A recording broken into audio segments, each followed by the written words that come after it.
नमस्कार दोस्तों, स्वागत है आपका बायजूस एग्जाम प्रेप आईएएस में। सबसे पहले अगर आवाज़ ठीक से आ रही है, वीडियो ठीक से चल रहा है तो एक बार मुझे बता दें।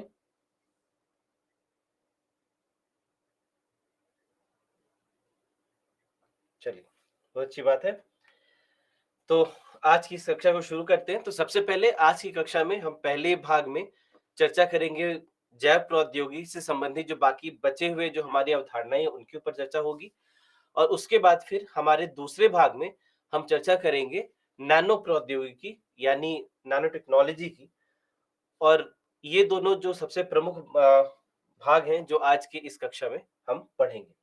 और उसके अलावा अगर समय बचा अंत में तो रोबोटिक्स का एक छोटा-सा हम लोग अ, भाग शुरू कर लेंगे, लेकिन पता नहीं वो देखते हैं कि वहाँ तक हम लोग पहुँचेंगे या नहीं, वो बाद में देखी जाएगी।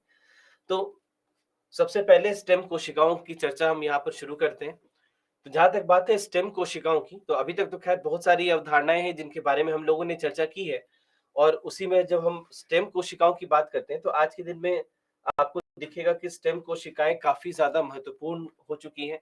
कई प्रकार की चिकित्सा पद्धतियाँ हैं जो कि स्टेम कोशिकाओं के ऊपर आधारित की जा रही हैं। साथ ही साथ कुछ अन्य ऐसे भी अनुप्रयोग देखे गए हैं जहाँ पर स्टेम कोशिकाओं का एक बहुत बड़ा महत्व हमें देखने को मिलता है। तो आखिर ये स्टेम कोशिकाएँ होती क्या हैं? जिनके ऊपर इतनी सारी चिकित्सा पद्धतियाँ आज के दिन में हमें देखने को मिल रही हैं, इसको हम किस प्रकार से समझ सकते हैं? तो सबसे पहले अगर स्टेम कोशिकाओं की बात की जाए, तो एक प्रकार से समझ लीजिए कि स्टेम कोशिका बाकी जितने भी कोशिकाएँ होती हैं हमारे शरीर में, जिस भी प्रकार की कोशिकाएँ हमारे शरीर में होती हैं, उन सारी कोशिकाओं का स्रोत स्टेम कोशिकाएँ होती हैं। यानी जितने भी कोशिकाएँ जैसे मान लीजिए कि हमारे शरीर में विभिन्न प्रकार की कोशिकाएँ हैं, सबका अपना-अपना कार्य है, सबका अपना-अपना अनुप्रयोग है। लेकिन जितने भी और सब बिल्कुल अलग से होते हैं, सबकी आकृतियाँ भी अलग होती हैं। अब जैसे मान लीजिए कि अगर हम अपने शरीर की बात करें तो अगर अगर आप लाल रक्त कोशिकाओं की बात करें, तो रक्त कोशिकाएँ जो होती हैं, उनको आप पाएँगे कि वो गोलाकार होती हैं या फिर कह लीजिए कि वो इस प्रकार से वो एक डिस्क के आकृति में होती हैं। तो वो इस प्रकार से इसलिए होती है क्योंकि उनको पूरे शरीर में एक स्थान से दूसरे स्थान तक जाना है। तो उनका उसी प्रकार का उनकी आकृति हमें नज़र आती है। उसी प्रकार से यदि हम मान लीजिए कि अपने स्नायु की बात करें, नसों की बात करें, तो उनकी जो कोशिकाएँ होती हैं, वो बिल्कुल लंबी-लंबी, पतली-पतली होती हैं। तो ये लंबी और पतली इसलिए होती हैं क्योंकि उनको सूचनाओं का आदान-प्रदान करना होता है एक स्थान से दूसरे स्थान हमारे शरीर के भीतर। तो इसलिए उनकी जो आकृति है कुछ उस प्रकार की होगी। तो सब आकृतियाँ अलग होती हैं, सारे जो कोशिकाएँ हैं सबका अपना-अपना अनुप्रयोग है, सबका अपना-अपना कार्य है शरीर के भीतर।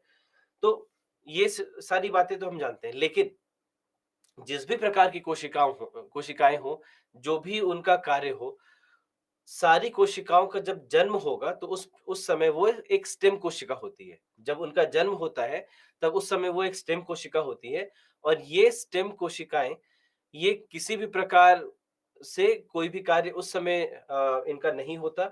ये किसी भी प्रकार से विशेषीकृत नहीं होती और उसके बाद फिर ये स्टेम कोशिकाएँ धीरे-धीरे इनमें विकास शुरू होता है और ये विकसित होकर के जितने भी हमारे विशिष्ट कोशिकाएँ हैं, उनमें ये परिवर्तित हो जाती हैं। तो इसीलिए समझ लीजिए कि बाकी सारी जो शरीर की कोशिकाएँ हैं, उनके कच्चे माल के रूप में हम इन्हें देख सकते हैं, उनके रॉ मटेरियल के रूप में इन्हें देखा जाता है, क्योंकि जितने भी विशेषीकृत कोशिकाएँ हैं, उन सब का जन्म यहीं से होता है। तो यहाँ पर ये अविशेषीकृत कोशिकाएँ होती हैं, जो अभी तक परिपक्व विशिष्ट कोशिकाओं में विकसित नहीं हुई हैं। तो वैसी कोशिकाओं को हम स्टेम कोशिका कहते हैं। अब यहाँ पर जब हम स्टेम कोशिका की बात करते हैं, तो इस प्रकार से इसीलिए समझिए कि स्टेम कोशिका हमें पता है कि ये ऐसी कोशिका है जो कि अविशेषीकृत कोशिका है। इसमें अभी विशेषीकरण नहीं हुआ है। इसके कोई भी विशिष्ट भूमिका हमारे शरीर में अभी तक नहीं है। लेकिन धीरे-धीरे फिर हम देखेंगे कि जितने भी विशेषीकृत कोशिकाएँ हमारे शरीर में हैं, उन सारी कोशिकाओं में ये परिवर्तित हो जाएँगे। उनमें ये विकसित हो जाएँगे। तो इस प्रकार से इनमें हम कार्य होते हुए देखते हैं। तो ये स्टेम कोशिकाएँ कहलाएँगी। अब यहाँ पर जब हम स्टेम कोशिकाओं की बात करते हैं, तो स्टेम कोशिका से संबंधित 2 प्रमुख गुण हैं, जिनको जानना हमें बहुत आवश्यक है। क्योंकि यही 2 गुण हैं जिनके माध्यम से इनमें इतने सारे गुण देखे जा रहे हैं कि इनका चिकित्सा पद्धति में उपयोग किया जा रहा है और विभिन्न अलग-अलग कार्यों के लिए इनका उपयोग किया जा रहा है। तो 2 प्रमुख गुण हैं, तो क्या-क्या हैं ये 2 प्रमुख गुण? ये समझिए कि पहला प्रमुख गुण क्या है कि इनमें स्व-नवीनीकृत होने की क्षमता होती है। स्व-नवीनीकृत होने की क्षमता, यानी कि ये स्वयं से इनका नवीनीकरण होता है, यानी जो भी स्टेम कोशिकाएँ हैं, उनमें कोशिका विभाजन होगा और वो नई स्टेम कोशिकाएँ बनाएँगी और ये कोशिका विभाजन, इस प्रकार का जो कोशिका विभाजन है, ये होता चला जाएगा इनमें और कुछ समय तक कोशिका विभाजन होने के बाद, उसके बाद फिर हम देखते हैं कि आगे जाकर के वे विशेषीकृत होना शुरू कर जाती हैं। लेकिन विशेषीकृत होने के पहले अपना एक विशेष प्रारूप, अपना एक विशेष स्वरूप बनाने के पहले, उनमें हम देखेंगे कि इस प्रकार से कोशिका विभाजन होता चला जाएगा। तो कोशिका विभाजन जो होगा, उसके कारण हमारे पास अनेक स्टेम कोशिकाएँ उपलब्ध होंगी। है ना? अनेक कोशिकाएँ उपलब्ध होंगी क्योंकि कोशिका विभाजन होता चला जाएगा और उसके बाद जाकर के विशेषीकरण शुरू होता है। तो इसीलिए यहाँ पर हम देखते हैं कि ये अपनी अब अविभेदित अवस्था बनाए रखते हुए कोशिका विभाजन के कई चक्रों से गुजरने की क्षमता को हम स्व-नवीनीकृत होने की क्षमता कहा जाता है। तो इसीलिए समझ लीजिए कि कोई भी कोशिका, जितनी भी कोशिका है हमारे शरीर में, उनका जन्म जब होगा, तब उस समय उनका कोई विशेष कार्य नहीं होता, उस समय उनकी कोई विशेष आकृति नहीं होती, उस समय उनको स्टेम कोशिका कहा जाता है। जैसे मान लीजिए कि किसी भी व्यक्ति का जब जन्म होता है, तो उसके पहले वो एक भ्रूण की अवस्था में होते हैं और भ्रूण की अवस्था में होने के बाद धीरे-धीरे उनमें विकास शुरू होता है और शरीर के विभिन्न अंग विकसित होने शुरू होते हैं और अंततः जन्म के समय शरीर के सारे अंग जो हैं वो विकसित हो चुके होते हैं। लेकिन उसके पहले की जो अवस्था है, जो भ्रूण की अवस्था है, उस समय शरीर के अंग वगैरह नहीं होते। उस समय कोई भी ऐसा विशेष अंग शरीर में नहीं पाया जाता। उसी प्रकार से किसी भी कोशिका के भी विशेषीकृत होने के पहले वो विशेष आकृति या कार्य को लेने के पहले हम देखते हैं कि यहाँ पर ये एक अविभेदित अवस्था में ये होते हैं और इनको स्टेम कोशिका उस समय कहा जाता है। तो स्व-नवीनीकृत होने की क्षमता के कारण हमारे पास कोशिका, ये जो स्टेम कोशिकाएँ होती हैं, ये अच्छे खासे संख्या में उपलब्ध होती हैं ताकि इसके ऊपर हम कार्य कर सकें और इनका विभिन्न प्रकार का कार्य हमें देखने को इस हिसाब से मिलता है। और दूसरा प्रमुख गुण हो जाता है इनका विशेषीकृत होने की क्षमता। क्योंकि हमें पता है कि यही स्टेम कोशिका जो है, ऐसा नहीं कि बहुत सारे अलग-अलग प्रकार के स्टेम कोशिकाएँ हैं। वही स्टेम कोशिका हृदय कोशिका में भी परिवर्तित हो सकती है। वही स्टेम कोशिका मस्तिष्क की कोशिका में भी परिवर्तित हो सकती है। वही कोशिका रक्त कोशिकाओं में भी परिवर्तित हो सकती है। वही कोशिका स्नायु में भी परिवर्तित हो सकती है। तो जितने भी प्रकार की अलग-अलग प्रकार की जो कोशिकाएँ हैं, वो सारी कोशिकाएँ एक ही स्टेम कोशिका से बनी हुई होती हैं। तो इसीलिए इनकी जो विशेषीकृत होने की क्षमता है, ये भी एक बहुत ही महत्वपूर्ण क्षमता हम मानते हैं। तो इसीलिए विशिष्ट कोशिकाओं के प्रकारों में विभक्त होने की इनकी क्षमता होती है और इनमें विभिन्न प्रकार की कोशिकाओं, जैसे मस्तिष्क की कोशिकाओं, हृदय की मांसपेशियों या फिर दोनों के लिए रक्त कोशिकाओं में विशेषीकृत होने की क्षमता होती है। तो इस प्रकार से एक ही स्टेम कोशिका विभिन्न अलग-अलग प्रकार की कोशिकाओं में परिवर्तित हो सकती है। तो ये मैं यहाँ पे लिख देता हूँ, एक ही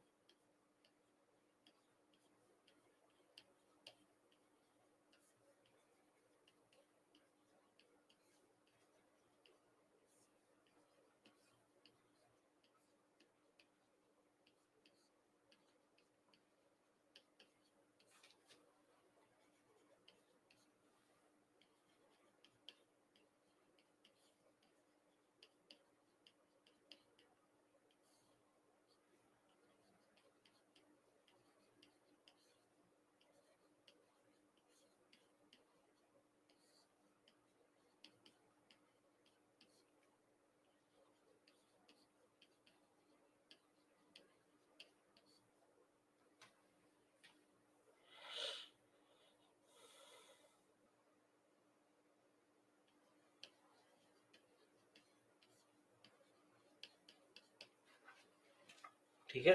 तो इसीलिए अलग-अलग प्रकार की सारी कोशिकाओं में ये एक ही को स्टेम कोशिका परिवर्तित हो सकती है। अब यहाँ पर स्टेम कोशिकाओं के स्रोत को हम समझते हैं कि आखिर ये जो स्टेम कोशिकाएँ हैं हमें कहाँ से प्राप्त होती हैं। तो 2-3 प्रमुख स्थान हैं जहाँ से स्टेम कोशिका हमें प्राप्त हो सकती है। पहली होती है भ्रूणीय स्टेम कोशिकाएँ। तो भ्रूणीय स्टेम कोशिकाएँ आपको शब्द से समझ में आ जाएगा कि ये भ्रूण से प्राप्त कर रहे हैं। यानी अगर किसी भ्रूण से अगर हम स्टेम कोशिका को प्राप्त करते हैं, तो उसको भ्रूणीय स्टेम कोशिका कहा जा सकता है। तो इसीलिए ये मानव भ्रूण के अविशेषीकृत आंतरिक द्रव्यमान की कोशिकाओं से ये प्राप्त स्टेम कोशिकाएं होती हैं। तो जो भ्रूणीय स्टेम कोशिकाएं हैं वो कहाँ से प्राप्त होंगी? भ्रूण से प्राप्त होंगी, इसीलिए भ्रूणीय स्टेम कोशिका इन्हें कहा जा रहा है। इसके बाद दूसरे होते हैं वयस्क स्टेम कोशिकाएं। तो वयस्क स्टेम कोशिकाओं को सामान्यतः हम देखते हैं कि ये वयस्क ऊतकों में जैसे अस्थि मज्जा या फिर वसा में पाया जाता है। यानी शरीर में जो वसा जमा होती है, वहां पर हम पाएंगे कि वहां पर स्टेम कोशिकाएं पाई जाएंगी, या फिर हमारी अस्थि मज्जा जिसको बोन मैरो कहते हैं, उस बोन मैरो में इसे पाया जाएगा। तो यहाँ पर ये पाए जाते हैं। और वयस्क जब हम कहते हैं, तो वयस्क कहने का मतलब ये नहीं है कि कोई 18-20 साल का हो जाए उसके बाद ही ये स्टेम कोशिकाएं पाई जाएंगी। यहाँ पर वयस्क का मतलब है कि जिसका जन्म हो चुका हो, जन्म हो चुका हो और जन्म के बाद अस्थि मज्जा और वगैरह बन चुके हों, वसा जो है वो शरीर में बनने लग गया हो, तो उसके बाद से क्या कहेंगे, उसके बाद से इसे हम वयस्क कहेंगे। तो वयस्क एक प्रकार से समझ लीजिए कि हम बात कर रहे हैं कि ये जन्म के बाद की स्थिति।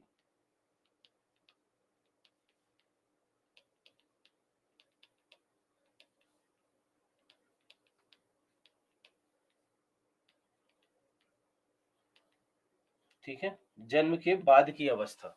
तो जन्म की बाद की जो अवस्था है उसको हम लोग वयस्क स्टेम कोशिकाएँ कहेंगे। तो इसलिए ये मत समझिए कि वयस्क का मतलब यहाँ पे हो गया कि 18 साल से ऊपर की उम्र हो या 21 साल से उम्र के ऊपर की उम्र हो, नहीं। वयस्क का मतलब जन्म के पश्चात। तो इसीलिए इसको यहाँ पर वयस्क कहते हैं। और बाकी जो बातें यहाँ पे लिखी हुई है उतना अभी आपको देखना जरूरी नहीं, उतना नोट्स आप मत बनाएं, बाद में पढ़ लेंगे तो आपका काम हो जाएगा। और तीसरा है प्रसवकालीन स्टेम कोशिकाएं। तो प्रसवकालीन स्टेम कोशिकाएं होती हैं जो कि प्रसव के दौरान, यानी कि जन्म के तुरंत पहले या जन्म के तुरंत बाद, उस समय की जो अवस्था होती है, वहां से प्राप्त जो स्टेम कोशिकाएं होती हैं, उनको प्रसवकालीन स्टेम कोशिकाएं कहा जा सकता है। तो उसे गर्भनाल के रक्त से निकाला जा सकता है, गर्भनाल से निकाला जा सकता है, प्लेसेंटा से। तो ये सारे जो प्रसव के दौरान जब ये सारी कोशिकाओं को हम प्राप्त करते हैं, तब उनको प्रसवकालीन स्टेम कोशिकाएं कहा जाएगा। तो यहाँ पर तो ये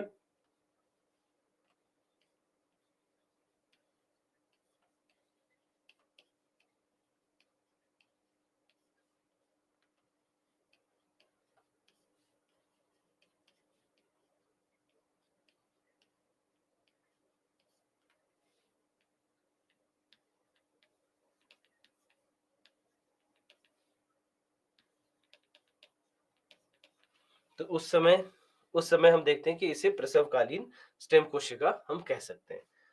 अब यहाँ पर इन स्रोतों के आधार पर तो 3 स्रोत हो गए हमारे, या तो भ्रूण से निकालेंगे, या तो फिर प्रसव के दौरान, और या फिर वयस्क। ठीक है? तो ये 3 हमारे स्रोत हो गए स्टेम कोशिका प्राप्त करने के लिए। अब इन स्रोतों के आधार पर हम वर्गीकरण भी करते हैं स्टेम कोशिकाओं का। तो स्रोतों के आधार पर कैसे करते हैं वर्गीकरण, इस बात को समझते हैं। तो अ, स्रोतों के आधार पर 3 प्रकार के हमें देखने को मिलते हैं। पहला है टोटीपोटेंट।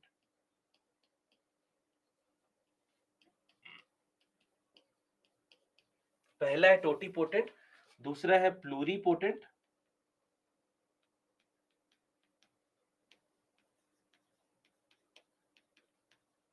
दूसरा है प्लूरीपोटेंट और तीसरा है मल्टीपोटेंट।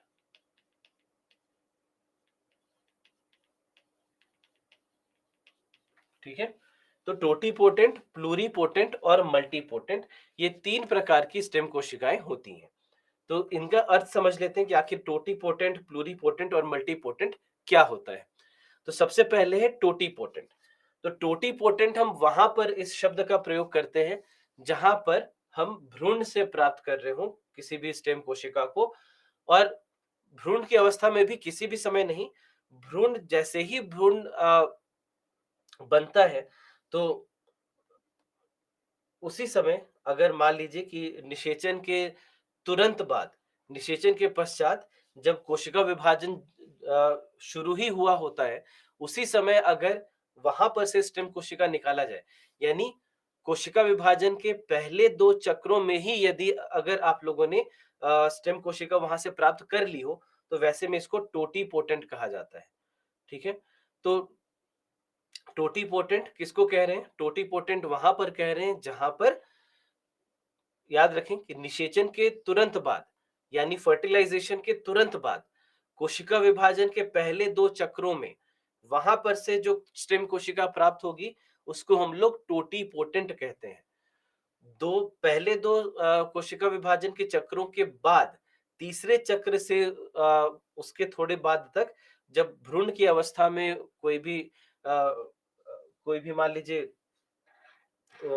हो, तो उस समय वहां पर से जब प्राप्त होगा, उसको फिर हम लोग प्लूरीपोटेंट बोल देंगे। ठीक है? प्लूरीपोटेंट हम लोग बोल देंगे। तो फिर टोटीपोटेंट हो गया, प्लूरीपोटेंट हो गया। पोटेंट कहाँ कह रहे हैं? जहां पर कोशिका विभाजन हुआ और कोशिका विभाजन के तुरंत बाद, या माफ कीजिए, निषेचन हुआ, निषेचन के तुरंत बाद कोशिका विभाजन के पहले 2 चक्रों के भीतर जब वहां से उस प्रकार के भ्रूण से जब हम स्टेम कोशिका प्राप्त करेंगे, तो वो टोटीपोटेंट हो गया। पहले 2 कोशिका विभाजन के बाद जब हम प्राप्त करेंगे, तो उसको प्लूरीपोटेंट बोलेंगे। और उसके बाद जन्म के पश्चात या प्रसवकालीन जो स्टेम कोशिकाएं होंगी, या फिर वयस्क स्टेम कोशिकाएं होंगी, उनको हम लोग मल्टीपोटेंट कहते हैं। तो अब मल्टीपोटेंट क्यों कहते हैं, टोटीपोटेंट क्यों कहते हैं, प्लूरीपोटेंट क्यों कहते हैं, फिर से मैं बता दूं। तो टोटीपोटेंट कब कहा जा रहा है? जब निषेचन के पश्चात पहले 2 कोशिका विभाजन से प्राप्त हुए कोशिकाओं को केवल हम लोग टोटीपोटेंट कहते हैं। अब ये टोटी क्यों कह रहे हैं? टोटी शब्द समझ लीजिए कि एक प्रकार से टोटल शब्द से आ रहा है। ठीक है? टोटल शब्द से आ रहा है। तो टोटल शब्द का मतलब क्या हो गया? सभी हो गया एक प्रकार से। तो टोटीपोटेंट इसलिए कह रहे हैं क्योंकि ये जो कोशिकाएं होती हैं, ये जो स्टेम कोशिकाएं होती हैं, ये किसी भी प्रकार के कोशिका में परिवर्तित होने की क्षमता रखती हैं, किसी भी प्रकार की। ठीक है? तो टोटीपोटेंट के बारे में याद रखेंगे कि ये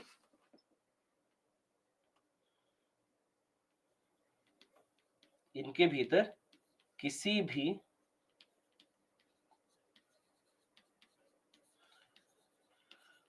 प्रकार की कोशिका में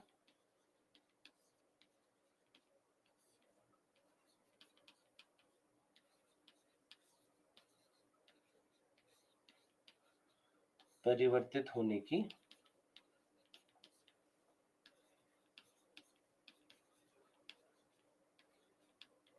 ये परिवर्तित से अच्छा होगा कि मैं लिख दूं विशेषीकृत होने की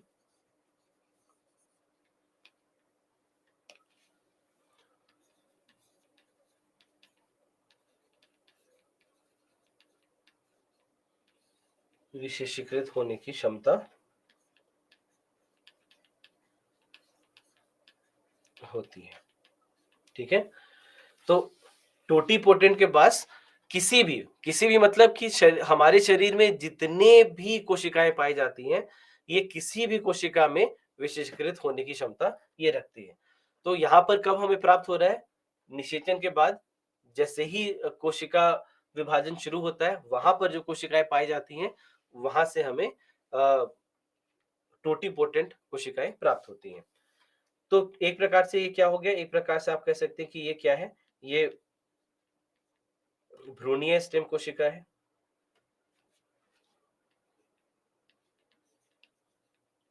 इसको हम लोग भ्रूणीय स्टेम कोशिका कह सकते हैं। प्लूरीपोटेंट क्या है? प्लूरीपोटेंट में हम क्या देखते हैं कि यहाँ पर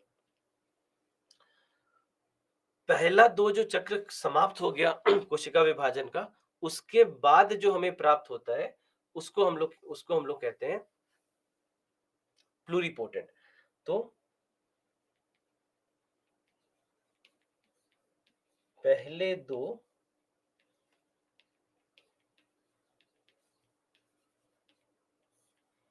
कोशिका विभाजन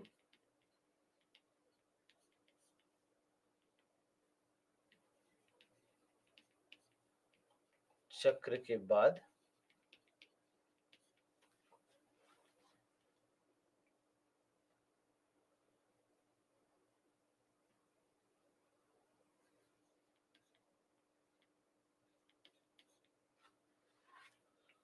भ्रूण से प्राप्त इसे कर सकते हैं, ठीक है। तो पहले दो कोशिका विभाजन चक्र के बाद भ्रूण से जो प्राप्त होती है कोशिकाएं, उनको प्लूरिपोटेंट कहते हैं। तो इनके बारे में बस इतना ध्यान रखिए, इनके बारे में आपको इतना याद रखना है कि ये लगभग, यहां पर मैं एक शब्द जोड़ देता हूं, लगभग किसी भी, ठीक है, लगभग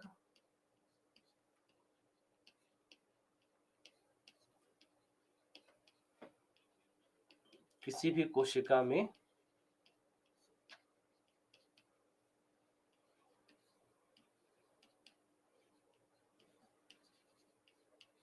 विशेषीकृत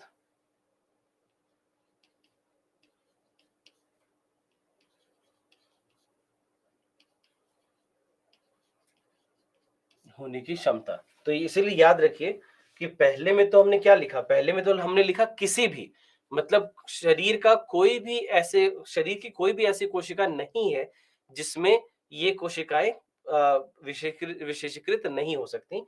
लेकिन यहाँ पर याद रखें, यहाँ पर हम लोग लिख रहे हैं लगभग किसी भी, यहाँ पर हम लोग लिख रहे हैं लगभग किसी भी, यानी कि सभी यहाँ पर नहीं लिख सकते, सभी यहाँ पे नहीं लिख सकते, क्योंकि यहाँ पर थोड़ा सा 2-3 चक्र के बाद की यहाँ पर क्योंकि बात हो रही है, तो वहां पर फिर विशेषीकृत होने की क्षमता थोड़ी सी घट जाती है।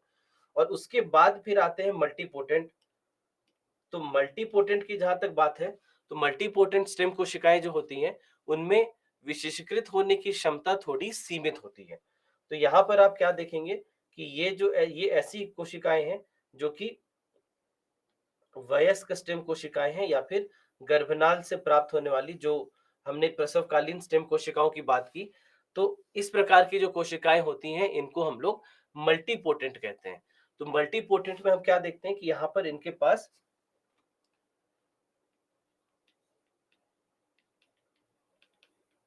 विशेषीकृत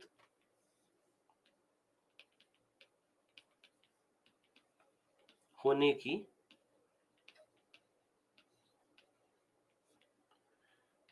सीमित क्षमता होती है, ठीक है, विशेषीकृत होने की सीमित क्षमता होती है। यानी कि ये सभी प्रकार के कोशिकाओं में ये परिवर्तित नहीं हो सकते। यानी यहाँ पे समझिए कि यहाँ पर क्या बात की जा रही है। यहाँ पर हम ये कह रहे हैं कि ये जो कोशिकाएं होती हैं, ठीक है, ये जो कोशिकाएं होती हैं, तो इनमें विशेषीकृत होने की जो क्षमता है वो सीमित होती है। यानी कि ये सारे जो कोशिकाएं हैं उनमें ये परिवर्तित नहीं हो सकते। तो ये इस बात पर निर्भर करता है कि ये शरीर के किस भाग में पाए जा रहे हैं, ये शरीर के किस अंग के नजदीक पाए जा रहे हैं, उसी हिसाब से इनके पास विशेषीकृत होने की क्षमता होगी। तो यदि मान लीजिए कि ये हृदय के पास पाए जा रहे हैं, अगर हृदय के पास स्टेम कोशिकाएं पाई जाती हैं, तो हृदय के पास की जो मल्टीपोटेंट स्टेम कोशिकाएं हैं, वो हृदय के कोशिकाओं में परिवर्तित हो सकती हैं। वहाँ के आस-पास की जो मांसपेशियाँ हैं, उनमें ये विशेषीकृत हो सकती हैं, लेकिन ये मस्तिष्क में परिवर्तित नहीं हो सकती। मस्तिष्क के कोशिकाओं में ये परिवर्तित नहीं हो सकती। क्यों? क्योंकि ये मस्तिष्क से दूर है। तो हमने यह देखा है कि वयस्क स्टेम कोशिकाएँ जो होती हैं, या प्रसवकालीन स्टेम कोशिकाएँ जो होती हैं, क्योंकि इस समय तक शरीर के जो विभिन्न अंग हैं, वे विकसित हो चुके होते हैं, तो इसीलिए यहाँ पर विशेषीकृत होने की जो क्षमता है, वह घट जाती है। ठीक है? तो इसीलिए इस बात को आपको ध्यान रखना होगा कि यहाँ पर जो है, यहाँ पर किस प्रकार से हमको इन्हें बोलते हैं। तो सबसे पहले ये जो है प्लूरिपोटेंट, ये शरीर के सभी प्रकार की कोशिकाओं में इन्हें विशेषीकृत किया जा सकता है। प्लूरिपोटेंट में हम क्या देखते हैं कि ये यहाँ पर लगभग सभी लिखना होगा कि ये लगभग सभी कोशिकाओं में विशेषीकृत की जा सकती है। और उसके बाद फिर मल्टीपोटेंट है, जहाँ पर हमें देखने को मिलता है कि यहाँ पर विकसित होने की जो क्षमता है वो अधिक सीमित होती है। तो यहाँ पर इस प्रकार से इन 3 प्रकार से हम अ, इसे वर्गीकृत करते हैं। तो इसीलिए इस बात पर ध्यान देंगे कि कैसे हम स्टेम कोशिकाओं को समझें। तो फिर से मैं आपको एक बार बता दूँ, स्टेम कोशिका क्या है? स्टेम कोशिका कुछ नहीं है, बस ऐसी कोशिकाएँ हैं जिनके जिनका शरीर में कोई कोई कार्य नहीं होता। मतलब ये ना हृदय से संबंधित है, ना ये स्नायु से संबंधित है, ना मांसपेशियों से, ना हमारे चर्म से, ना कुछ से। तो ये कोई भी कार्य इनका नहीं होता, लेकिन इनमें विशेषीकरण होगा, यानी ये विकसित होंगी। और जैसे-जैसे ये विकसित होंगे, विकसित होकर के किसी विशेष प्रकार की कोशिका में ये परिवर्तित हो जाएँगे। तो इन्हीं को तो परिवर्तित होने के पहले, जिस प्रकार से किसी मानव के जन्म होने के पहले वो भ्रूण की अवस्था में होता है, उसी प्रकार से कोई भी कोशिका विशेषीकृत होने के पहले स्टेम कोशिका की अवस्था में होती है। बस इतना ध्यान रखना है आपको। और यहाँ से स्टेम कोशिकाएँ जो हैं, विभिन्न प्रकार की स्टेम कोशिकाएँ हैं, और वो इस बात पर निर्भर करता है कि आखिर उस स्टेम कोशिका का स्रोत क्या है। तो स्रोत क्या-क्या होंगे? या तो हम भ्रूण से प्राप्त करेंगे स्टेम कोशिका को, या तो प्रसव के दौरान इसे प्राप्त करेंगे, और या फिर जन्म के पश्चात इसे व्यक्ति से प्राप्त किया जाएगा। तो जन्म के पश्चात कब इसे प्राप्त करेंगे? जन्म के पश्चात हम इसे प्राप्त करेंगे वसा संबंधित जो ऊतक होंगे वहाँ से, या फिर अस्थि मज्जा से। प्रसवकालीन जो मान लीजिए प्लेसेंटा है, वहाँ से प्राप्त कर सकते हैं, या प्रसव से संबंधित जो कोशिकाएँ हैं, वहाँ से प्राप्त कर सकते हैं। और भ्रूण की अवस्था में तो सीधे-सीधे भ्रूण से निकाल सकते हैं। तो ये 3 स्रोत हो जाते हैं स्टेम कोशिकाओं के। स्रोत के आधार पे वर्गीकृत कैसे करते हैं? यदि भ्रूण निषेचन के पश्चात जब जिस समय भ्रूण बनता है, उस समय अगर कोशिका विभाजन के पहले 2 चक्र के दौरान ही अगर हमने वहाँ से स्टेम कोशिका को प्राप्त कर लिया, तो उसको हम लोग कहेंगे कि वो टोटीपोटेंट है। और टोटीपोटेंट शरीर के सारे कोशिकाओं में विशेषीकृत होने की क्षमता रखता है। टोटीपोटेंट के बाद आता है प्लूरीपोटेंट। प्लूरीपोटेंट भी भ्रूण की अवस्था में ही है। लेकिन भ्रूण की अवस्था में तो है, लेकिन साथ-साथ हम क्या देख रहे हैं कि भ्रूण की अवस्था में तो है, लेकिन साथ-साथ हम क्या देख रहे हैं कि 2 कोशिका विभाजन का 2 चक्र पूरा हो चुका है, और तीसरे, चौथे, 5वें, छठे चक्र पर हम चल रहे हैं। धीरे-धीरे भ्रूण का विकास हो रहा है, परंतु यहाँ पर से जो प्राप्त होंगी कोशिकाएँ, उनको हम लोग प्लूरीपोटेंट कहेंगे। प्लूरीपोटेंट शरीर के लगभग सभी हम कहते हैं कि लगभग सभी कोशिकाओं में विशेषीकृत होने की क्षमता रखता है, लेकिन सभी नहीं। इसलिए ध्यान रखें कि एक में हम कह रहे हैं सभी, दूसरे में हम कह रहे हैं लगभग सभी। और उसके बाद फिर तीसरा हो जाता है मल्टीपोटेंट। तो जो प्रसवकालीन कोशिकाएँ हैं और वयस्क कोशिकाएँ हैं, दोनों को हम मल्टीपोटेंट कहते हैं। मल्टीपोटेंट में हम क्या देखते हैं कि उनमें विशेषीकृत होने की क्षमता थोड़ी सीमित होती है। तो जिस प्रकार से हम प्लूरीपोटेंट के बारे में जानते हैं कि लगभग सभी प्रकार की कोशिकाओं में ये परिवर्तित हो सकते हैं, उस प्रकार से मल्टीपोटेंट में ऐसा होता हुआ हमें नहीं दिखता। मल्टीपोटेंट में जो क्षमता होती है वह थोड़ी सीमित होती है। तो इतना ध्यान रखना है आपको कि स्टेम कोशिका क्या है, पहली बात, स्टेम कोशिका कहाँ से हम प्राप्त कर रहे हैं, दूसरी बात, और स्टेम कोशिका को वर्गीकृत कैसे करते हैं, ये तीसरी बात। ठीक है? तो इस प्रकार से स्टेम कोशिकाओं को देखते हैं हम लोग। अब ये सारे जो विशेष गुण हैं या अलग-अलग प्रकार के जो कोशिकाएँ हैं, इनके आधार पर हमें स्टेम कोशिकाओं के विभिन्न उपयोग देखने को मिलते हैं। अलग-अलग प्रकार से इनका उपयोग किया जा सकता है। जैसे रोगों के कारणों से जुड़ी हुई समझ में वृद्धि, यानी हम रोगों को बेहतर समझ पाते हैं। किसी भी शरीर में या किसी भी कोशिका में कोई भी रोग कब विकसित हो रहा है, कब वह रोग अचानक से विकसित हो जा रहा है, इस बात को हम स्टेम कोशिका से समझ सकते हैं। यानी स्टेम कोशिका से वो विशेषीकृत कोशिका बनने में इस पूरे जो ये जो पूरा चक्र होगा, इसमें कहाँ पर जाकर के कोई एक रोग जो है वो विकसित हो गया होगा, इस बात का पता हम स्टेम कोशिका के विकास से हम लगा सकते हैं। तो ये कई बार हमें अलग-अलग प्रकार के अंगों से जो के पास की जो स्टेम कोशिकाएँ हैं, उनको अध्ययन करके हमें कई बार रोगों का भी पता लग सकता है कि रोग कब बन रहे हैं, कैसे बन रहे हैं, कहाँ बन रहे हैं। उसके बाद फिर रोगग्रस्त कोशिकाओं के स्थान पर स्वस्थ कोशिकाओं का निर्माण करना, पुनर्योजी दवा जिसको कहते हैं, या फिर इसी को हम, जो प्रचलित शब्द है, स्टेम सेल थेरेपी।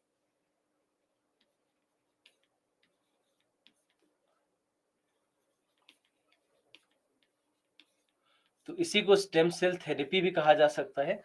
तो जहाँ पर अब स्टेम सेल थेरेपी में क्या करते हैं? मान लीजिए कि शरीर में, हमारे आपके शरीर में कोई एक ऐसी कोशिका है जो रोगग्रस्त है, जिसके कारण कोई एक रोग है जो कि उस कोशिका के कारण या उस कोशिका में आए हुए किसी विकार के कारण वह रोग हो रहा है। तो यहाँ पर क्या हम कर सकते हैं कि उस भाग को, यानी उस कोशिका को हटाकर उसके जगह पर स्टेम कोशिका डाल सकते हैं। उसको हम वहाँ पर प्रतिस्थापित कर देंगे स्टेम कोशिका से, और वहाँ पर जैसे ही स्टेम कोशिकाएँ आएँगी, अब स्टेम कोशिका तो एक सामान्य कोशिका में परिवर्तित होना शुरू हो जाएगा, क्योंकि जहाँ पर भी वो स्टेम कोशिका है, उसके आधार पर उसी प्रकार के स्टेम कोशिका में वह परिवर्तित होना शुरू हो जाएगा। तो वो परिवर्तित होकर के एक सामान्य कोशिका में परिवर्तित होगा, और जो विकार वाला कोशिका था, कोशिका थी, उसको हमने प्रतिस्थापित कर दिया। तो इस प्रकार से इसके कोशिश की जाती है स्टेम सेल थेरेपी का उपयोग करने की। तो जैसे कई बार हमने देखा है कि ऐसे-ऐसे जो रोग होते हैं जिनके विरुद्ध हमारे पास आज कोई दवा नहीं है, कोई टीका नहीं है, कोई उपचार पद्धति नहीं है, वैसी परिस्थितियों में हमने देखा है कि कई बार स्टेम सेल थेरेपी कार्य कर जाता है। तो बहुत सारे ऐसे रोगों में हमने देखा है, तो जैसे रीढ़ की हड्डी की चोट है, टाइप 1 डायबिटीज़ है, पार्किंसंस है, कैंसर है, इन सब में हमने देखा है कि स्टेम सेल थेरेपी का उपयोग किया जा सकता है, और वहाँ पर जो रोगी हैं उनको सहायता मिली है। तो जहाँ पर भी सामान्य चिकित्सा पद्धतियाँ काम नहीं करें, जहाँ पर भी कोई दवा काम ना करे, जहाँ पर भी कोई टीका काम ना करे, वैसी परिस्थितियों में हमने देखा है कि स्टेम सेल थेरेपी कार्य कर पाया है। उसके बाद फिर प्रभावशीलता के और सुरक्षा के लिए नई दवाओं के परीक्षण में, तो नई दवाओं का जब परीक्षण हम करते हैं, तो वहाँ पर आपको पता होगा कि कई बार पशुओं पर ये परीक्षण किया जाता है। उसके बाद फिर नैदानिक परीक्षण, यानी क्लिनिकल ट्रायल जिसको कहते हैं, तो वो क्लिनिकल ट्रायल उसके बाद होता है। तो ये सारी चीज़ें तो ख़ैर होती हैं, परंतु यही सारे परीक्षण हम स्टेम कोशिकाओं के माध्यम से भी कर सकते हैं। कि हम क्या कर सकते हैं कि स्टेम कोशिकाओं, जो स्टेम कोशिकाएं होती हैं, स्टेम कोशिकाओं से हम कुछ ऊतकों का उत्पन्न कर सकते हैं, यानी वैसे ऊतक जिसमें मान लीजिए परीक्षण हमें करना है, तो उन ऊतकों का विकास स्टेम सेल के माध्यम से किया जा सकता है, और उसके बाद फिर सारे परीक्षण उन पे किए जा सकते हैं।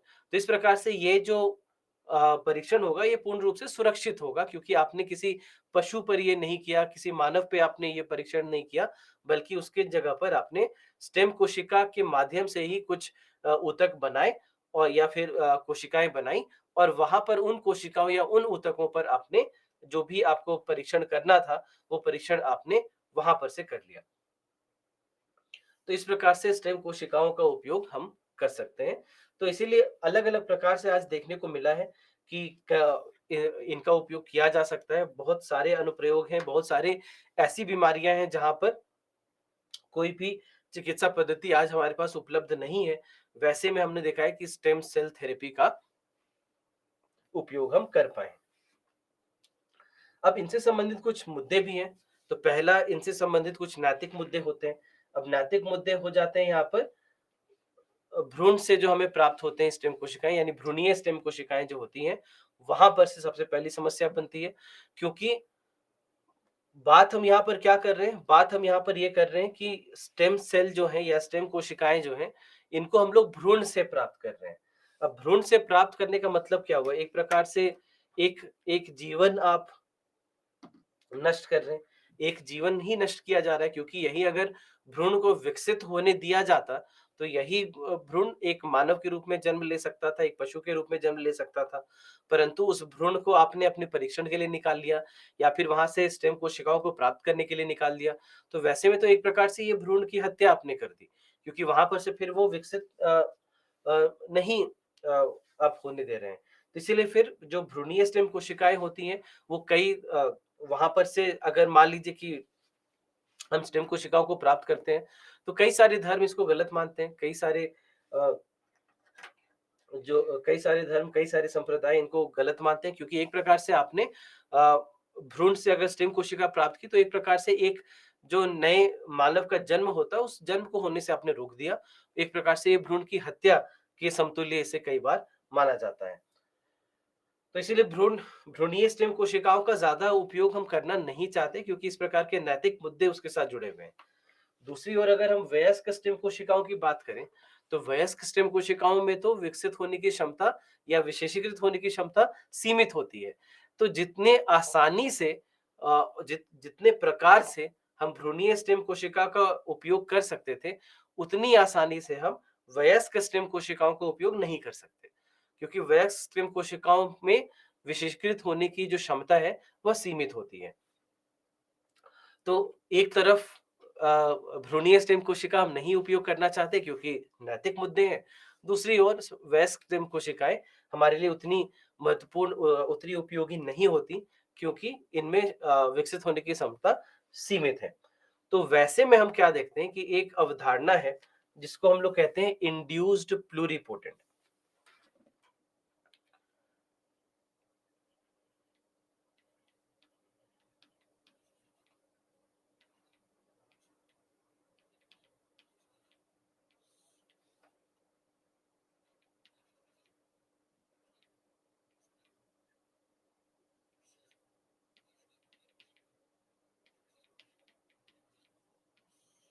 ठीक है? Induced pluripotent.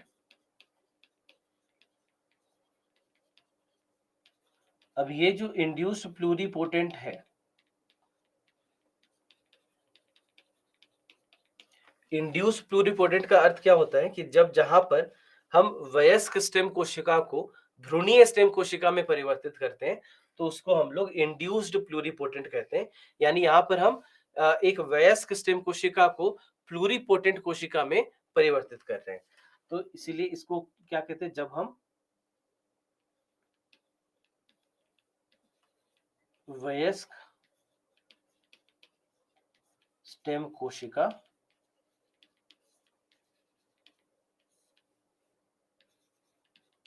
वयस्क स्टेम कोशिका का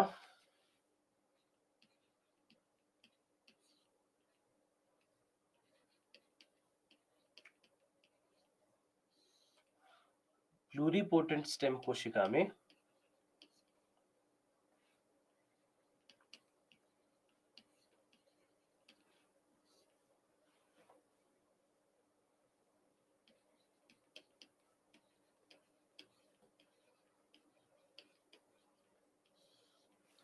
ठीक है, वयस्क स्टेम कोशिका का प्लूरिपोटेंट स्टेम कोशिका में परिवर्तन, इसको हम लोग क्या कहते हैं, इसको हम लोग इंड्यूस्ड प्लूरिपोटेंट कहते हैं।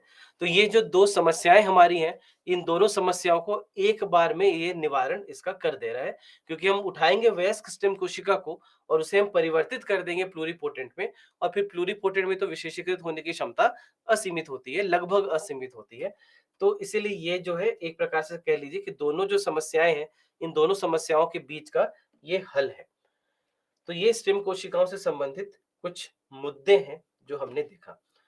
ये एक प्रश्न है जो आपके 2012 के आपके पत्र में पूछा गया था। तो एक बार इस प्रश्न को देखिए। यहाँ पर मैं आपके लिए पोल भी लॉन्च कर देता हूँ, तो जल्दी से इसका उत्तर भी दे दीजिए।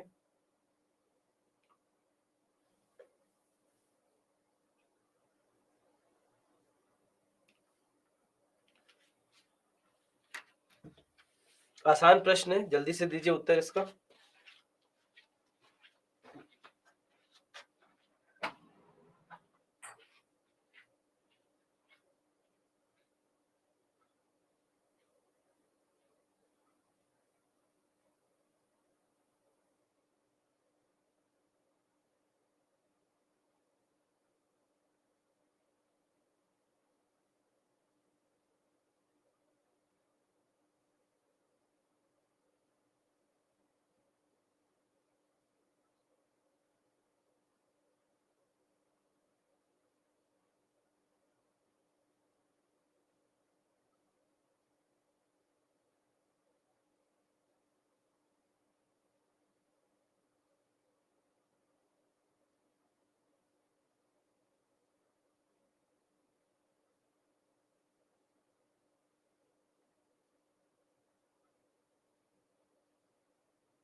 हाँ, तो यहाँ पर 41% लोगों ने बी अंकित किया है, जो कि सही उत्तर है।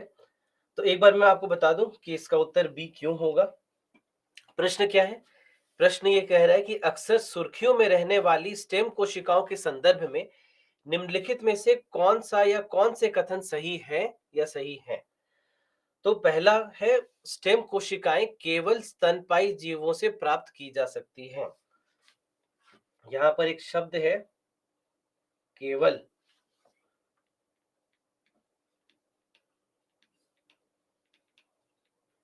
याद है कल भी हमने बात की थी, अतिशय शब्द। जहाँ मिले 4 बार सोचिए कि सही होना चाहिए कि नहीं। तो केवल स्तनपायी जीवों से प्राप्त की जा सकती हैं, क्या ऐसा है? तो ऐसा नहीं है। हालाँकि हमने जो चर्चा की वो मानव शरीर या मानव उपयोग के हिसाब से ज़्यादा चर्चा की, परंतु ऐसा नहीं कि ये केवल और केवल मानव में पाई जाती हैं या केवल स्तनपायी जीवों में ही पाई जाती हैं। बाकी भी बाकी भी जितने प्रकार के जो भी उच्चतर जीव हैं, ज़्यादातर उच्चतर जीव में स्टेम कोशिकाएँ पाई जाती हैं। तो ये कहाँ पे पाई जा सकती हैं? ये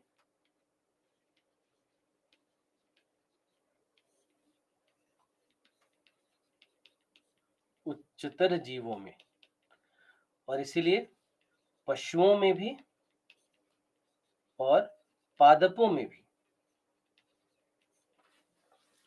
तो पशु में तो उसी प्रकार से जैसे हमारे भीतर है, उसी प्रकार से अन्य पशुओं में भी, चाहे वो स्तनपायी हो या ना हो, उनमें भी स्टेम कोशिकाएँ उसी प्रकार से प्राप्त की जा सकती हैं। लेकिन पादपों में कहाँ पर? तो जो भी मान लीजिए कि पादपों में एक विशेष प्रकार के समझ लीजिए कि जहाँ से भी पादपों का विकास होता है किसी भी भाग से, जैसे या तो टहनियाँ हैं, तो टहनियों से आप देखें कि नए-नए जो भाग निकलते हैं, नई-नई टहनियाँ जहाँ से निकलती हैं, वहाँ पर वो स्टेम कोशिकाएँ होती हैं, जहाँ से नई टहनियों का विकास होगा। या फिर जहाँ से पत्ते निकलते हैं, तो जहाँ से पत्ते निकलते हैं, उस भाग को भी हम लोग क्या कहेंगे? उस भाग में भी स्टेम कोशिका हमें देखने को मिलती है। तो इसीलिए याद रखेंगे कि एक विशेष प्रकार के जो ऊतक जिनको हम मेरिस्टेमेटिक टिश्यू कहते हैं।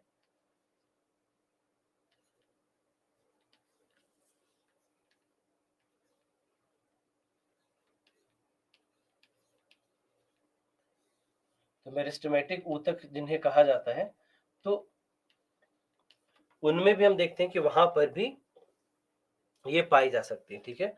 तो वहाँ पे भी ये सारे जो स्टेम कोशिकाएँ हैं, ये पाई जा सकती हैं।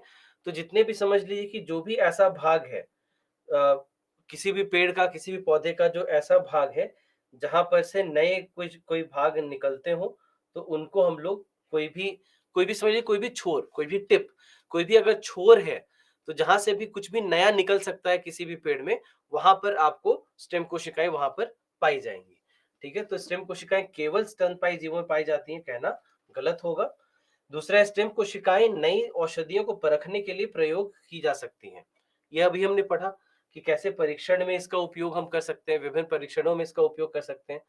तो इस प्रकार से ये पाई जाएँगी, और स्टेम कोशिकाओं का चिकित्सा थेरेपी के लिए प्रयोग किया जा सकता है। इसके बारे में हमने चर्चा की कि स्टेम सेल थेरेपी के रूप में इसका उपयोग कर सकते हैं। इसीलिए इसका जो उत्तर होगा, वो हो जाएगा केवल 2 और 3। ठीक है? तो ये थोड़ा-सा जटिल भाग है। अगर कोई भी समस्या हो, कोई भी डाउट हो तो पूछ लें अभी एक बार। कुछ भी अगर आप पूछना चाहें तो अभी एक बार पूछ लें, उसके बाद फिर हम लोग आगे बढ़ते हैं।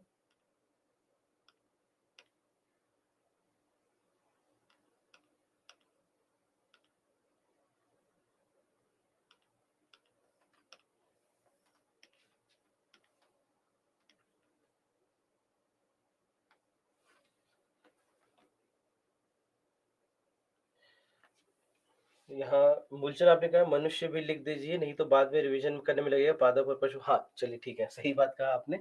मैं यहाँ पर मनुष्य भी लिख देता हूँ, ठीक है? तो मनुष्य में भी पाए जाएँगे, पशुओं में भी, अन्य पशुओं में भी पाए जाएँगे और पादपों में भी पाए जाएँगे।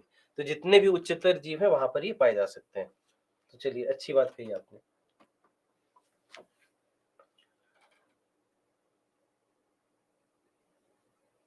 फिर भानु आपने पूछा है कि क्या किसी पौधे या पशु की स्टेम कोशिका को ह्यूमन्स की थेरेपी में यूज़ किया जा सकता है? अच्छा प्रश्न है, लेकिन अभी तक ऐसा तो नहीं हुआ है। अभी तक तो हमने कभी इनका उपयोग नहीं किया है। अभी तक तो जो भी प्रजाति है, उस प्रजाति के भीतर की स्टेम कोशिका को वहीं पर उपयोग किया गया है और पादपों के स्टेम कोशिका का तो ज़्यादा हमारे लिए कोई उपयोग नहीं दिखता, परंतु पशुओं से जब भी मान लीजिए कि अगर पशुओं में भी हमें किसी प्रकार से जेनेटिक इंजीनियरिंग की आवश्यकता पड़ती है, तो वहाँ पर इनका उपयोग किया जाता है और मानव शरीर में मानव से ही प्राप्त स्टेम कोशिका का उपयोग किया जा सकता है। जैसे आपने सुना होगा कि कई लोग बोन मैरो ट्रांसप्लांट की बात करते हैं या फिर बोन मैरो जो होता है यानी जो अस्थि मज्जा होती है, उसको डोनेट भी करते हैं कई लोग। तो वो जो जो अस्थि मज्जा का डोनेशन है, उससे भी स्टेम कोशिकाएँ कई बार प्राप्त की जा सकती हैं विभिन्न प्रकार के चिकित्सा पद्धतियों के लिए।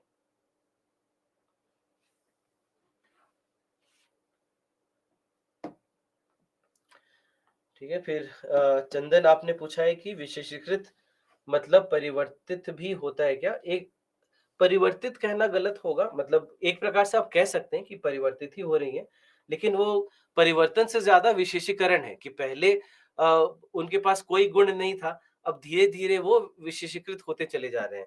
तो जैसे पढ़ लिख करके हम लोग विकसित होते चले जाते हैं, उसी प्रकार से कि पहले हमें कोई ज्ञान नहीं था, धीरे-धीरे पढ़ लिख करके सारा ज्ञान हमने प्राप्त कर लिया और हम लोग हमारे पास कोई विशेषता आ गई कि किसी ने किसी भाग में किसी विषय में अपना अपनी डिग्री प्राप्त की, किसी और ने किसी और में। तो सब लोग अपने-अपने विशेषीकरण हो गया हम लोगों का। लेकिन उसके पहले तक 10वीं कक्षा तक तो हम लोग सब स्टेम सेल रह जाते हैं। 10वीं कक्षा तक तो हम लोग सब लोग एक बराबर हैं और उसमें कोई भी विशेषीकरण अभी शुरू नहीं हुआ है। 11वीं-12वीं कक्षा से जाकर विशेषीकरण हमारा शुरू होता है और उसके बाद जब आप डिग्री प्राप्त करना शुरू करते हैं, तब हम लोग सब अलग-अलग डिग्रियाँ प्राप्त कर लेते हैं और विशेषीकृत हो जाते हैं। उसके पहले 10वीं कक्षा तक सबके सब हम लोग स्टेम कोशिका हैं।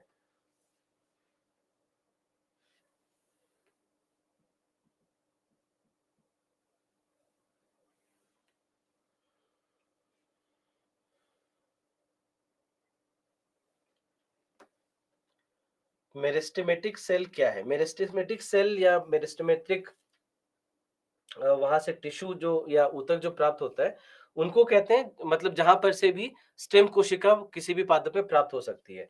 यानी मतलब उस प्रकार की इनमें समझ लीजिए कि वो ऐसे ऊतक होते हैं, ऐसे ऊतक जिनमें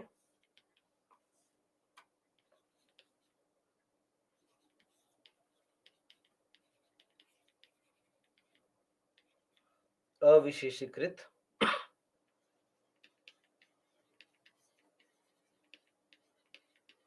अविशेषीकृत कोशिकाएँ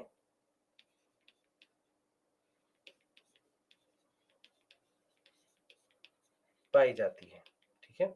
तो उनको हम लोग मेरिस्टेमेटिक ऊतक कह सकते हैं और ये हम क्या देखते हैं कि यही इनके पास ही अ, ये क्षमता होती है कि विभिन्न प्रकार की कोशिकाओं में विभिन्न प्रकार के नई कोशिकाओं में ये परिवर्तित हो सकते हैं। तो इसीलिए याद रखिए कि ये पादपों के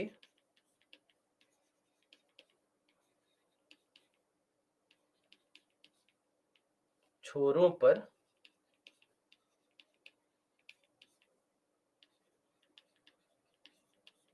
पाई जाती हैं, ठीक है? तो इस प्रकार से इनको हम लोग समझते हैं।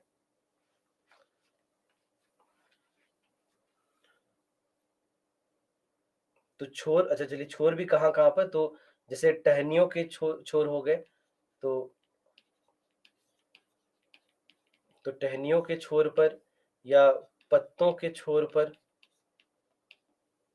या फिर जड़ों के छोर पर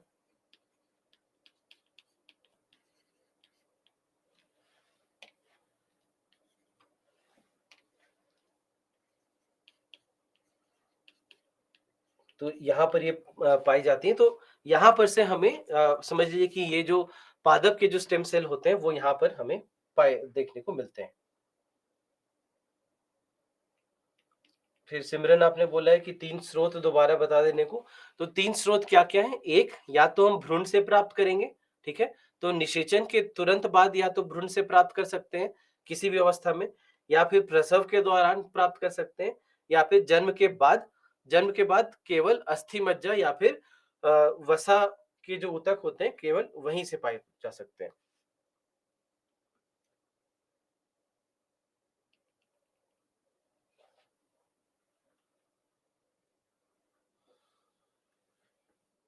फिर अंशुमन आपने पूछा है कि स्टेम सेल पाए जाना आवश्यक है। हाँ, बिल्कुल। मैं यही कह रहा हूँ ना कि आप सोचिए कि क्या किसी व्यक्ति का जन्म बिना उसके भ्रूण अवस्था में हुए हो सकता है? नहीं हो सकता। उसी प्रकार से कोई भी जो विशेषीकृत कोशिका है, वो बिना स्टेम कोशिका के नहीं बन सकती। पहले स्टेम कोशिका, उसके बाद कुछ भी। जिस प्रकार से पहले कोई भ्रूण की अवस्था, उसके बाद किसी व्यक्ति का जन्म। उसी प्रकार से वहाँ पर भी, तो इसीलिए पाया जाना आवश्यक तो है ही।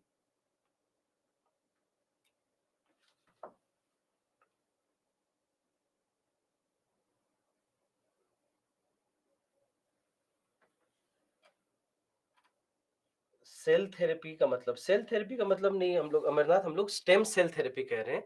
तो स्टेम सेल थेरेपी जहाँ पर स्टेम सेल का उपयोग किया जा रहा है। तो जहाँ पर स्टेम सेल का उपयोग कर रहे हैं किसी भी चिकित्सा या किसी भी रोग के उपचार के लिए, तो उसको हम लोग स्टेम सेल थेरेपी कहेंगे।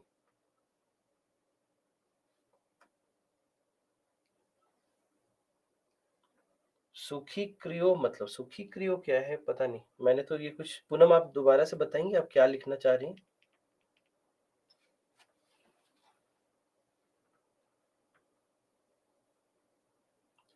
स्तनपायी का मतलब धनराजापुर, स्तनपायी मतलब मैमल जिसको अंग्रेजी में कहते हैं, तो उनको स्तनपायी जीव कहा जाता है हिंदी में।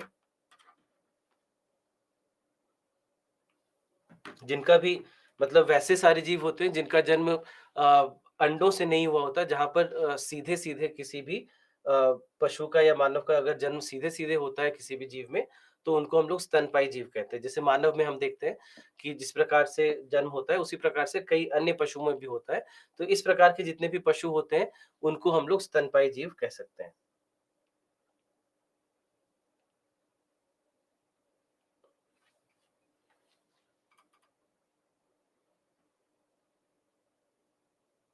फिर सुनैना आपने बोला है स्टेम कोशिका, एक बार फिर बता दीजिए। चलिए ठीक है, मैं फिर बता देता हूँ। स्टेम कोशिका का मतलब है वैसी कोशिकाएँ जो कि अविशेषीकृत कोशिकाएँ होती हैं, जिनसे विशेषीकृत कोशिकाओं का जन्म होता है। यानी हमारे शरीर में जितनी भी कोशिकाएँ पाई जाती हैं, जितनी भी विभिन्न प्रकार की कोशिकाएँ पाई जाती हैं, उन सब का जन्म होता है स्टेम कोशिकाओं से। वो विशेषीकृत होने के पहले, यानी हृदय कोशिका बनने के पहले, या मस्तिष्क कोशिका बनने के पहले, या मांसपेशियां बनने के पहले, उसके पहले वो स्टेम कोशिकाएं होंगी।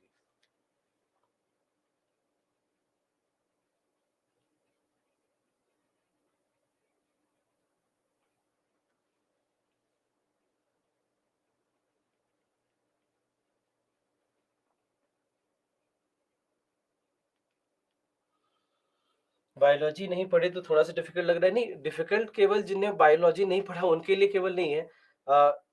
जिन्होंने भी बायोटेक्नोलॉजी कभी नहीं पढ़ा है उन सब के लिए डिफिकल्ट है। यानी कि जो साइंस के भी छात्र होंगे, मुझे नहीं लगता कि कभी भी किसी ने भी इसके बारे में पढ़ा होगा।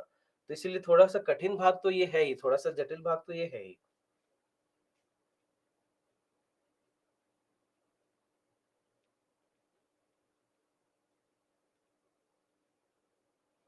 स्टेम सेल का उपयोग चिकित्सा के अलावा और कहाँ कर सकते हैं? ये तो हमने पढ़ा अभी कि कहाँ-कहाँ कर सकते हैं, कि किस प्रकार से रोगों का उपचार तो ख़ैर हम लोग करते ही हैं। साथ ही साथ हम लोग परीक्षण में भी कर सकते हैं कि उससे हमें प्राप्त हो सकता है।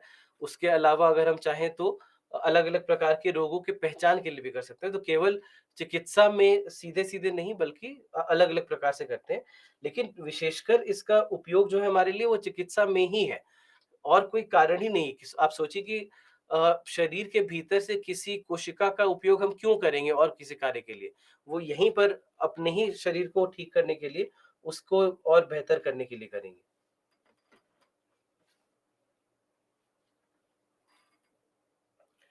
लेट क्लास जॉइन किया हो, तो फैज़ान आप जो भी हमने पढ़ा है अभी शुरू से एक बार आप दोहरा लीजिएगा, उसके रिकॉर्डिंग को देख लीजिएगा।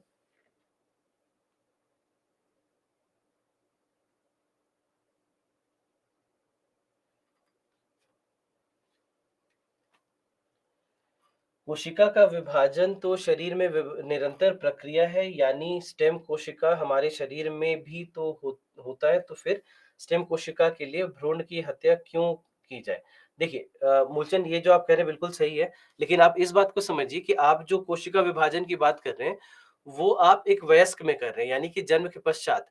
तो जन्म के पश्चात क्या होगा कि शरीर के मान लीजिए कि किसी एक अंग से, मान लीजिए कि यहाँ पर से, तो यहाँ पर जो भी कोशिका विभाजन हो रहा है, यहाँ पर जो भी नई कोशिकाएँ बन रही हैं, वो केवल इस भाग के कोशिकाओं के लिए कार्य करेंगी। तो यहाँ पर की जो कोशिकाएँ, यहाँ पर जो स्टेम कोशिकाएँ प्राप्त होंगी, उसको मस्तिष्क के लिए कोई काम नहीं हम कोई काम में हम नहीं ला सकते। तो कोशिका विभाजन तो हो रहा है, लेकिन शरीर के जिस भाग में हो रहा है, वहीं के स्टेम कोशिका के रूप में उसका उपयोग हम कर सकते हैं। किसी दूसरे भाग के स्टेम कोशिका के रूप में उसका उपयोग नहीं किया जा सकता और यही बात हम स्टेम कोशिका के बारे में कर रहे हैं।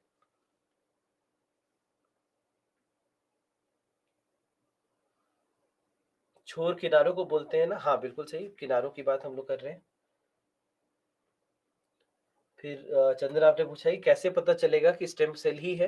तो पता चलने का सीधा कारण अगर कोई उनकी विशेष गुण उसमें नहीं देखा जा रहा, उनमें कोई विशिष्ट कार्य नहीं देखा जा रहा, तो वैसे में वो स्टेम कोशिकाएँ होंगी। बिल्कुल ही अव्यवस्थित कोशिका होगी ये।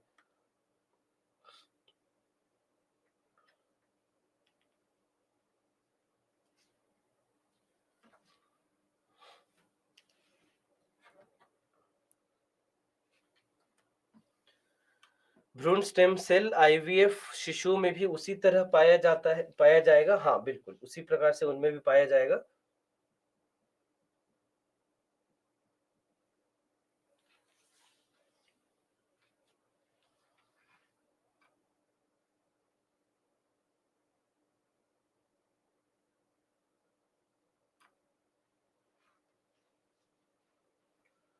बोन मैरो क्या है? बोन मैरो देखिए सही भी आपने पूछा है, तो बोन मैरो अ, हड्डी के बिल्कुल बीचों-बीच एक बिल्कुल स्पॉन्ज जैसा पदार्थ होता है जो कि पाया जाता है, उसको हम लोग बोन मैरो कहते हैं और ये जो बोन मैरो यानी अस्थि मज्जा भी इसी को कहते हैं। तो यहाँ पर से हमें तो स्टेम सेल प्राप्त होता है पहली बात। उसके अलावा बाकी कई सारे जो बहुत ही महत्वपूर्ण जो हमारे स्रोत जो कुछ कोशिकाएँ होती हैं, वो यहीं पर से अस्थि मज्जा से ही बनती हैं।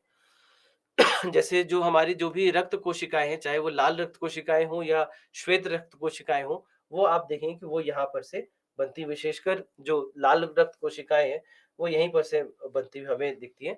तो बिल्कुल कोमल से स्पॉन्ज जैसे ये यह भाग होता है जो कि हमारे शरीर के हड्डी के बीच में पाया जाता है।